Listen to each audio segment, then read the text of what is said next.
Eubank Jr. against Benn. This fight is an absolute monster. The biggest in British boxing, perhaps one of the biggest ever in the sport in this country.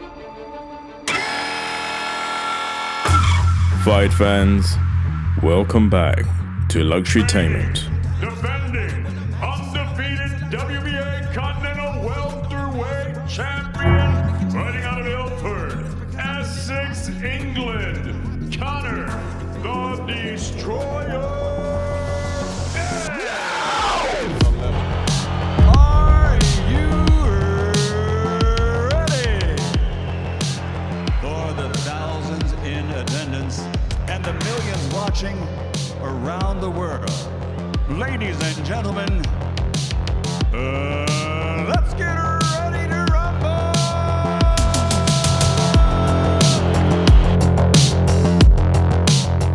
The sensational showdown between the sons of two of British boxing's most iconic figures is about more than just bragging rights. It's about family honor. This is why I shall take you out on the night of the 18th of November.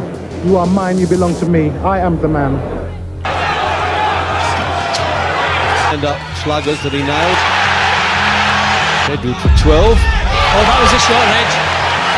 The punch is Reg, he's not going to be able to be struck. He's going to have to try and hit Ben. He's done it, Reg! He's done Ben by the look of it. I'm in Atlantic City. So Eubank is still backing off Reg, and you would think after the success he would come forward. A few twitchy backers around in this.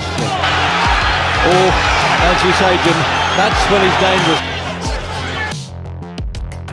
Fathers, Chris Eubank Sr. and Nigel Benn fought twice in 1990 and 1993 in one of the fiercest rivalries in the history of the sport. End of the third. Business, well, he's mixing it in a World Cup.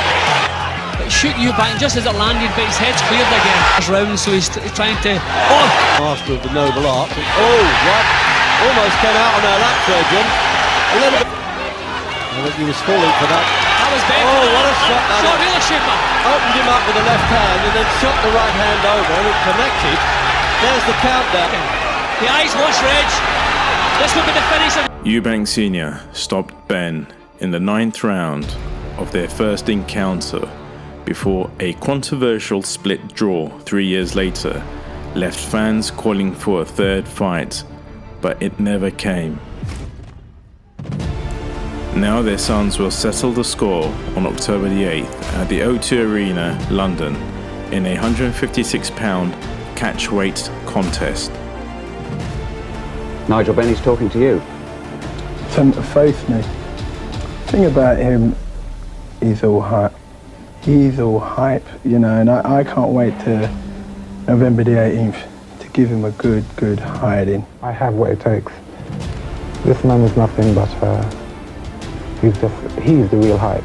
I come up the hard way. I prove myself, boy. You had your time. Let's have some parliamentary procedure here, all right? Oh, God. I have nothing to say to Nigel. I find the man intolerable in that he's so wild. I have no time for such people. He has no class.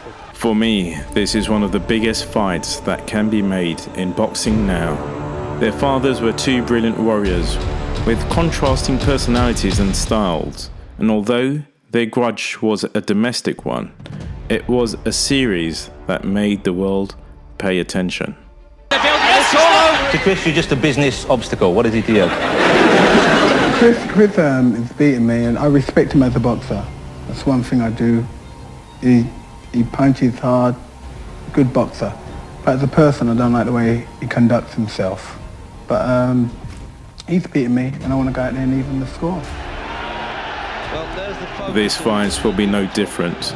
People may talk about the weight difference, but they'll be glued to their screens on October the 8th. Both fighters deserve the highest credit for taking the fights because so much is on the line. I hear so much stuff about Ben having nothing to lose, but when there's a chance you might suffer defeat, you're risking a lot. Conor will be the lowest man about if he fails to beat Eubank, and his opponent will feel the exact same. Losing in boxing is a horrible feeling, and neither man will want to experience it. If Conor Benn knocks Chris Eubank Jr. out early, then obviously he has to retire. So it just depends on how the whole fight pans out before you can speak about retirement. A superb string of victories over the last 18 months have moved 25-year-old Benn to the brink of world title contention. At the top of the red-hot welterweight division are IBF, WBC and WBA champion Errol Spence Jr. and WBO king Terence Crawford, with the two undefeated Americans finally expected to go head-to-head in perhaps the biggest fight of the year in November. The names of Benn and Eubank provoke nostalgia in boxing fans of a certain age. In the early 90s, they were fierce rivals with little to no time for one another. In 1990, Eubank stopped Benn to win the WBO middleweight title, and 3 years later, at super middleweight, the pair fought to a draw in a huge event at Manchester United's Old Trafford Stadium. Benn and Eubank were well matched back then, but the former never got the better of his nemesis.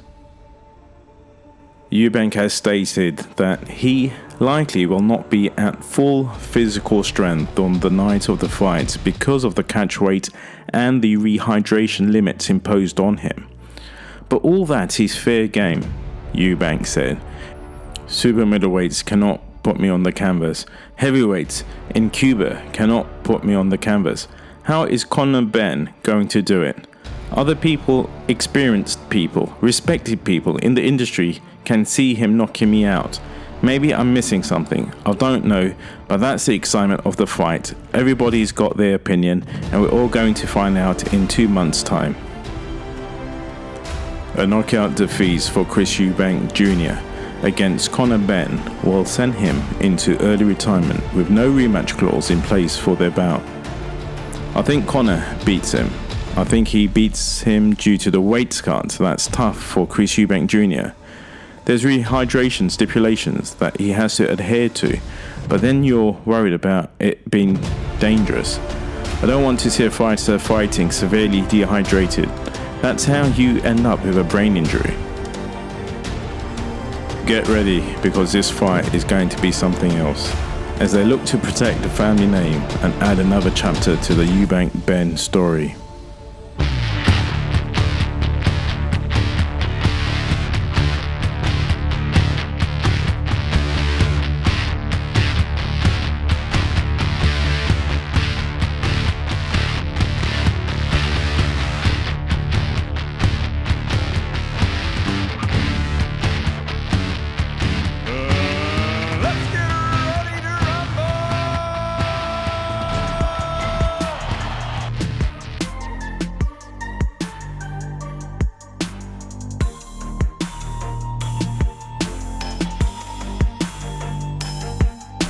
So who do you think wins this fight? Thanks for watching. Please subscribe, like, comment and share, and have a great day.